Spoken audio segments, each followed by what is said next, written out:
Now I'm gonna go for lip products, and I have to say that this month it was definitely a back to MAC month. I've been loving 3 specific shades from MAC in terms of glosses. I have 3 from MAC, and then I have my moisturizing or my lip primer or balm of choice, which is Elizabeth Arden's 8-hour lip primer, which looks like this.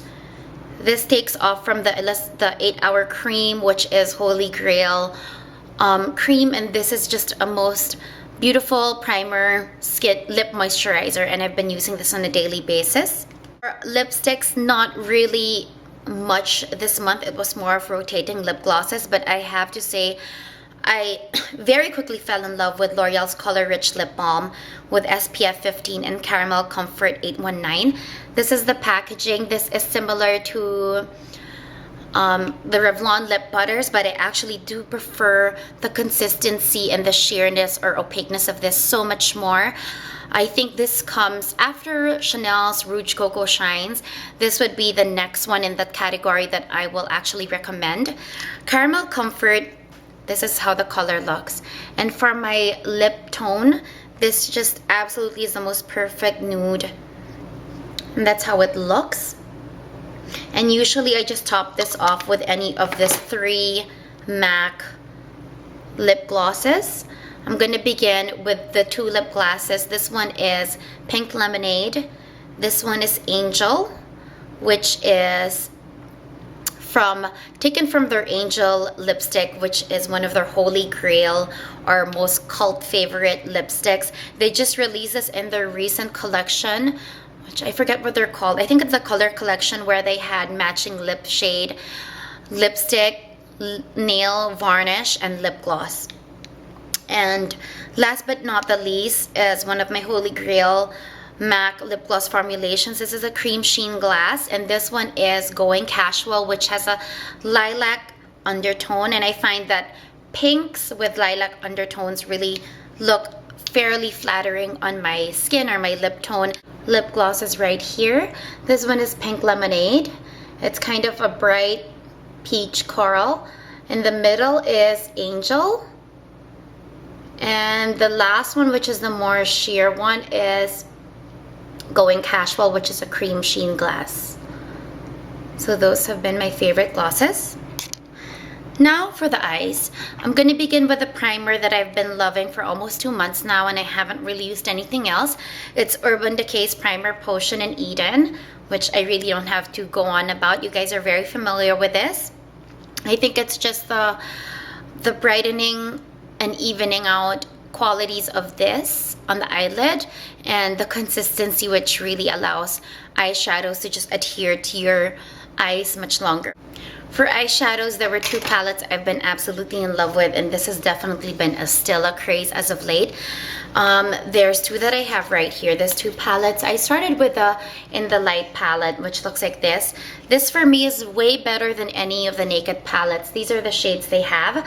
The opaqueness and the quality of the shadows of Stila for me far outweigh Urban Decay, and I have just been using some of these shades on a daily basis. I've had this for a little over a month, but you can see that I'm hitting pan on some of them that I use daily, and I actually have this on my eyes right now. This is how my eye makeup looks on a daily basis. It's very neutral, just very defined eye, and this is the go-to palette for that. The second one that I followed that shortly with is the In the Garden palette, which looks like this. This one has a bit more, I guess you could say, risky shades or experimental shades. Here you go. It's not really very neutral, but all the shades are very beautiful. I actually like using this Freesia Blue shade quite a bit lately, doing this blue liner look. And I've just been using my Lise Watier Transfixer to change the consistency and use it as an eyeliner. But all these shades absolutely beautiful in quality. This honey shade is a beautiful gilded bronze shade, and that's how it looks. Here you go. And along with this 2 This is honey right here. I don't know if you guys can see that. Along with these two palettes came my favorite, my eyeliners of choice as well for the month. These two I have been grabbing daily as well. The one that came with the In the Light palette, so this is both of them. This is their Smudge Stick Waterproof Eyeliners by Stella. The one that came with In the Light palette is the shade Damsel, which is a blackish brown, which is always a favorite of mine to use on a daily basis. This is very pigmented and very defining and very easy to use. That's how it looks. This is Damsel. Absolutely beautiful. This definitely blows my MAC PowerPoint Eye Kohl Pencil in Stubborn Brown out of the ballpark. This is Damsel by Stella. And the one that came with the In the Garden palette is called Starfish. And this is a beautiful, almost like grayish moss green with a bit of gold sheen to it. This is Starfish. And it reminds me of MAC's French Quarter smudge. It's not a smudge stick, but it's French Quarter. It's one of their eyeshadow sticks. This is Starfish by Stella, and this is Damsel. So these two have definitely been a favorite. For mascaras, there's two that I've absolutely been reaching for on a daily basis. One is from Shiseido, and one is from Sephora. This one from Shiseido is a perfect mascara in brown, and I like this for defining my lashes. For volumizing my lashes, it has to be this outrageous volume, dramatic volume mascara, which is the in-house Sephora brand. It comes in this very large, this is not a natural bristle brush. It's actually like a plastic silicone brush, but it almost reminds me of Lancome's Hypnose Drama in terms of consistency and result. It's a wet formulation. Of course, Lancome Hypnose is still holy grail for me, but this comes a close second. For concealers, there was this past month something I finally got my hands on. It's the Maybelline Age1 Eraser Dark Circles. Excuse me, I have two of them right here. This is the brightening one, and this is the one in medium. I have to say that obviously you can see, I saved the packaging to show you guys that, but I've really used up the medium so much. I'm almost halfway. The brightening one, not so much. This is the brightening one, and usually based on reviews, people use this to do the correcting, and then this one to actually do the evening out the skin tone. What I love about this is the sponge applicator, which just allows me to use this right in this area and just avoid using my fingers. But this has a very good consistency, and I've been using it daily. For bronzer, there is one that it's really holy grail, so I don't know, maybe I shouldn't mention it, but I've been using it quite a bit this past month. It's not my Chanel, it's the powder bronzer, my Guerlain Terracotta. This is the hydrating bronzing powder, moisturizing and long lasting. This is in 01, and Guerlain for me truly makes some of the best face products, especially bronzers. I think they create the best ones, and this is by far holy grail.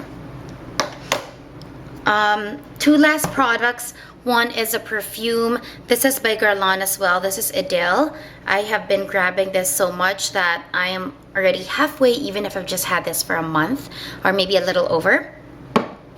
And last but not the least is a hair product, and this is something I'm thinking of actually doing a full review on, because it really is stellar in terms of all the other hair oils that I've used or I've tried so far, even over Moroccan oil. And this is by L'Oreal. It's their Mythic oil, and I did save the packaging as well. This is how it looks, and this is the actual product itself. It reminds me of Moroccan oil, the Keristas elixir, but this is obviously at a much more affordable price range.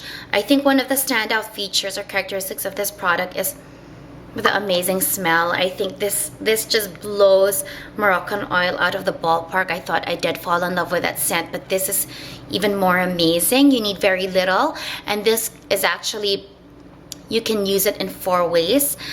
As a pre-shampoo if you want to detangle your hair or just moisturize it a bit.